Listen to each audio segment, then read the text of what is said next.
दोस्तों, welcome back to my channel PCM classes में आपका स्वागत है। तो दोस्तों, आज का जो आपका टॉपिक होगा वो होगा सूचक।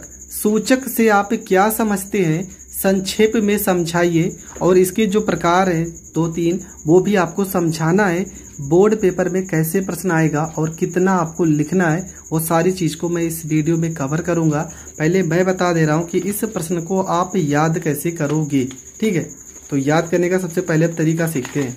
ठीक है, सबसे पहले आपको बताना है कि वे पदार्थ, ठीक है, आपको डिफिनेशन में लिखा भी है कि वे पदार्थ जिनका उपयोग किसी अनुमापन में उदासीन बिंदु या अंतिम बिंदु, ठीक है, ऐसे हमें पदार्थ बताना है। ऐसे पदार्थ जिनका उपयोग किसी के अनुमापन में अंतिम बिंदु और प्रारंभिक बिंदु, अंतिम बिंदु और प्रारंभिक बिंदु के बीच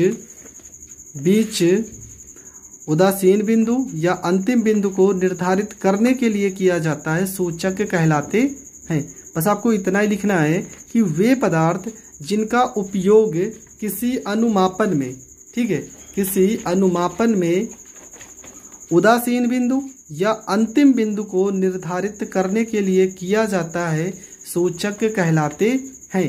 ठीक है, कुछ सूचक निम्नलिखित है, उन सारी चीज़ों को हम समझते हैं। जैसा आपका हो गया प्राकृतिक सूचक। तो प्राकृतिक सूचक में आपको लिखना क्या है कि इस प्रकार के सूचक प्राकृतिक में पाए जाते हैं।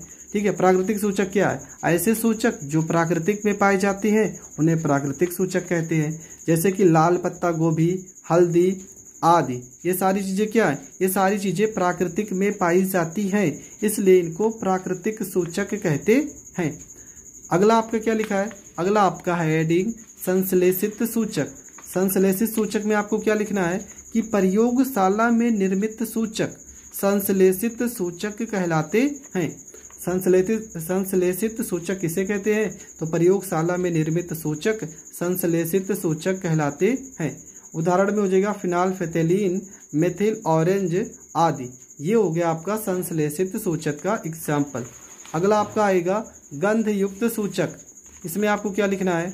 ठीक है, विशिष्ट गंध द्वारा अम्ल एवं क्षार को पहचानने में प्रयुक्त होने वाले सूचक गंध युक्त सूचक कहलाते हैं। ठीक है, ऐसे सूचक जिनकी गंध से हम या तो पहचान लेंगे अम्ल है या क्षार है, और इस प्रकार के जो सूचक होंगे उन्हें गंध युक्त सूचक कहते हैं। जैसे वैनिला, प्याज व लौंग, इन सारी चीज़ों की गंध से हम पहचान जाते हैं कि किस प्रकार का सूचक है। तो आई होप आपको सारा टॉपिक बहुत अच्छे से क्लियर हुआ होगा। अगर क्लियर हुआ है तो चलो एक बार मैं सारी चीज़ें बता दे रहा हूँ। हम पढ़ रहे हैं सूचक। ठीक है, सूचक में हमने बताया था सूचक का जो मुख्य काम होता है ना, किसी भी वे पदार्थ जिनका उपयोग किसी अनुमापन में उदासीन बिंदु व अंतिम बिंदु को निर्धारित करने के लिए किया जाता है। सूचक किसे कहते हैं? तो वे पदार्थ जिनका उपयोग किसी अनुमापन में उदासीन बिंदु या अंतिम बिंदु को निर्धारित करने के लिए किया जाता है, उसे सूचक कहते हैं। या तो आप लिख सकते हो ऐसे पदार्थ जिनका उपयोग अम्ल या क्षार की पहचान करने के लिए किया जाता है।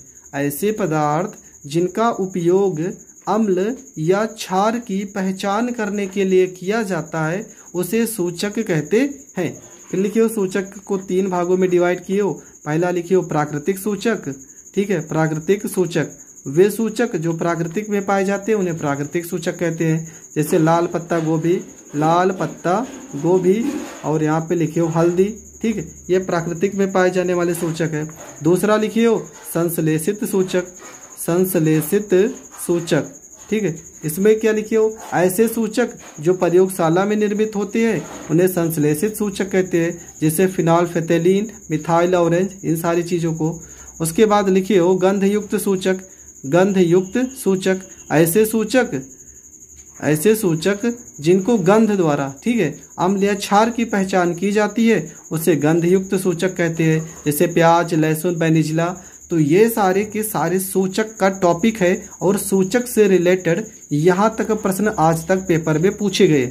कि सूचक से आप क्या समझते हैं और इनमें से एक दो सूचक के बारे में पूछ लेगा। तो आपको यहाँ तक पेपर में लिख के आना है, आपको पूरे के पूरे नंबर ज़रूर मिल जाएंगे। आई होप आपको ये प्रश्न भी बहुत अच्छे से क्लियर हो गया होगा। अगर क्लियर हो गया है तो वीडियो को दबा के शेयर कीजिए और चैनल पे नए हैं तो सब्सक्राइब कीजिए।